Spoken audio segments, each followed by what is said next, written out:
आप लोग का फर्स्ट चैप्टर है इंडियन सिविलाइजेशन एंड कल्चर। आज हम इंडियन सिविलाइजेशन एंड कल्चर का जितने भी ऑब्जेक्टिव हैं वो सारे के सारे ऑब्जेक्टिव बताएंगे, जो कि आपके 12th के एग्जाम में लक्ष्मण बुद्धि का काम करेगा, है ना। ये आपका YouTube चैनल पर दिया रहेगा। जब जब थोड़ा भी कमजोरी फीलिंग हो तब तब आप लक्ष्मण बुद्धि का प्रयोग YouTube पर जाकर के करें, है ना। तो आप लोग का फर्स्ट चैप्टर है Indian civilisation and culture.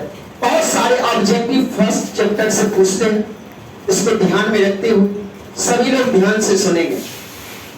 Indian civilisation and culture first chapter है, इसका राइटर का नाम है Mahatma Gandhi. First question objective में पूछ देगा, the Gujarati equivalent for civilisation means. Gujarat के लोग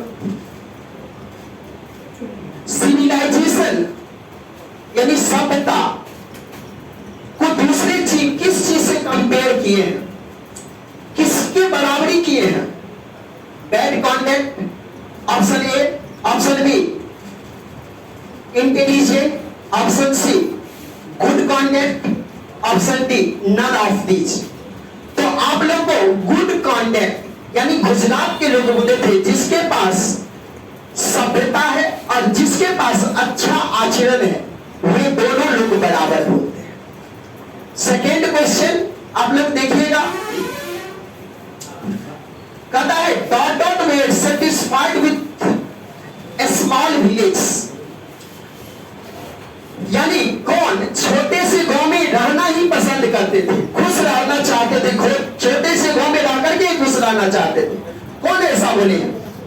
तो option A our ancestors, option B father, option C Italians, option D Germans. तो इसका आंसर होगा आवर एंसेस्टर्स, यानी हमारे पूर्वज छोटे से गांव में रह करके ही खुश रहना चाहते थे, क्योंकि छोटे से गांव के लोग ज्यादा खुश होते हैं।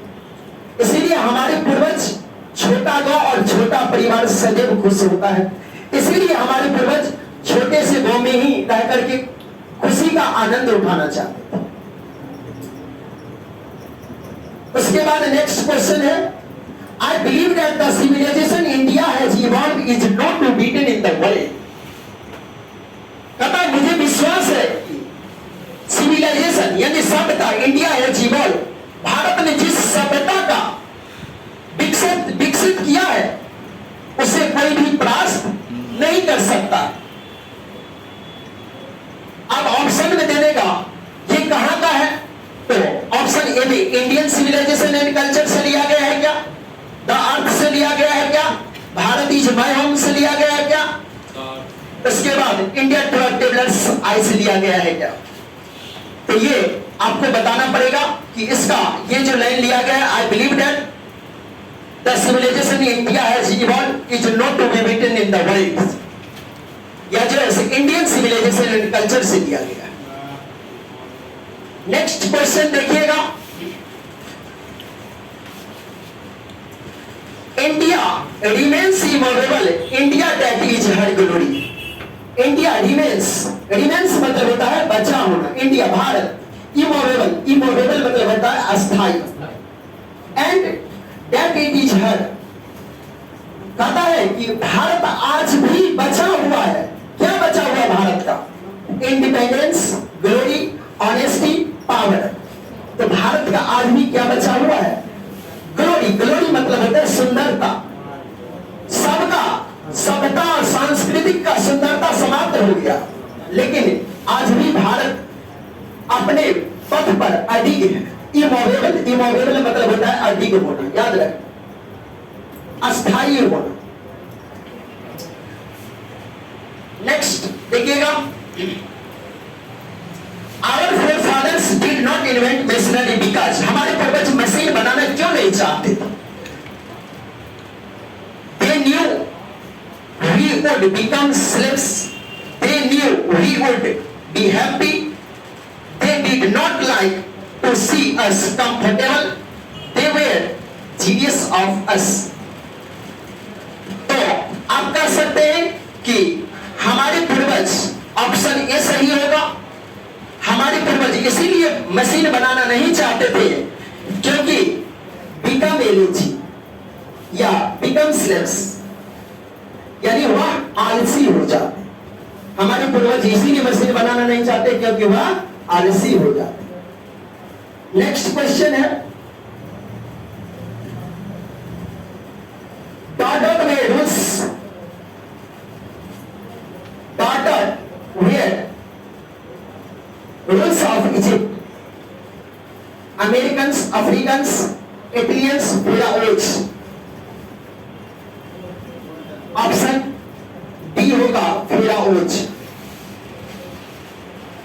यानी इसका जो रूलर्स था वह फिराओज के था।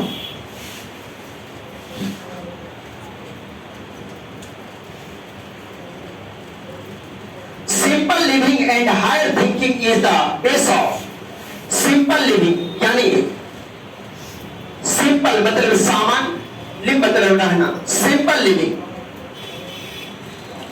एंड हायर थिंकिंग, सादा जीवन और उच्च विचार किसका है? ये सोच किसका है? अमेरिकन सिविलाइजेशन का, इंडियन का, यूरोपियन का, none of these.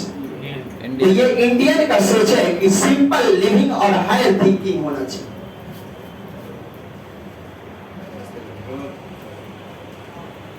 Indian glory is that it is immovable, movable, uncivilised, ignorant. Indian glory यानी भारत का जो सुंदरता है वह क्या है? इमूवेबल है, मूवेबल है, अनसिविलाइज्ड है, इग्नोरेंट है। तो भारत का सुंदरता क्या है? इमूवेबल है। That was a spiritual leader than a politician. कौन ऐसा नेता थे जो कि पहले स्पिरिचुअल थे फिर वह क्या थे? राजनीतिक थे। तो फर्स्ट में है नेहरू जी, सेकेंड में है सरदार पटेल, थर्ड में है महात्मा गांधी और फोर्थ में है जवाहरलाल नेहरू। तो ऑप्शन ए होगा महात्मा गांधी यानी नेहरू जी। नेक्स्ट क्वेश्चन आप लोग देखेंगे, the mind is a restless dot of the body gets the body demands. इसमें गांधी जी ने मनुष्य के दिमाग का तुलना एक बर्ड यानी पक्षी से किया है। ऑप्शन ए में बर्ड है, ऑप्शन बी में डॉग है, सी में कॉ है और डी में मंकी है। तो बर्ड यानी पक्षी से किए, मनुष्य का कंपेयर, मनुष्य का दिमाग का कंपेयर किससे किए हैं? पक्षी यानी बर्ड से किया। The people of Europe learned their lessons from the writings of the mean of, यानी यूरोप के लोग किससे सभ्यता और संस्कृति का पाठ सीखने के लिए गया था? ऑप्शन ए में है जर्मन, ऑप्शन बी में है ब्रिटेन, ऑप्शन सी में है ग्रीस और रोम, ऑप्शन डी में है स्पेन। तो ऑप्शन सी होगा ग्रीस और रोम के पास गए। Plain living and higher thinking is the motto of, सादा जीवन और उच्च विचार किसका मोटो है? तो ये ऑप्शन ए में है वेस्टर्न फिलोसोफर, ऑप्शन बी में है ईस्टर्न फिलोसोफर, ऑप्शन सी में है नॉर्थ फिलोसोफर, ऑप्शन डी में है नन ऑफ दीज। इसका आंसर होगा वेस्टर्न फिलोसोफर। यानी वेस्टर्न फिलोसोफर का ये मानना था कि प्लेन लिविंग और हायर थिंकिंग होना चाहिए। वेस्टर्न फिलोसोफर का ये कहना। नेक्स्ट आगे देखिएगा, dot they are satisfied with this small village. तो option A our ancestors, American, B में अमेरिकन, सी में रोमन्स, डी में इटालियंस। ऑप्शन ए होगा our ancestors. Wealth and luxuries do not make a dog happy, but man or dog. विलासता के पीछे किसको नहीं भागना चाहिए? बर्ड को, मैन को, कॉक को, डॉग को। यानी सबसे ज्यादा बदतर हालत आजकल मनुष्य को ही, मनुष्य ही सबसे ज्यादा विलासता की ओर भाग रहे। इनको गांधी जी ने रोकने के लिए, है ना, मैन को कहते हैं कि भोग विलास से दूर रहे।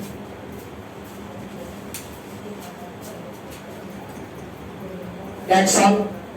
आप लोग सभी इस वीडियो को देखेंगे और इसके बाद जो भी त्रुटि होगा उससे सुधार करेंगे, अपने अपने कमी को दूर करेंगे और इससे ज्यादा आगे भी हम वीडियो डालते रहेंगे।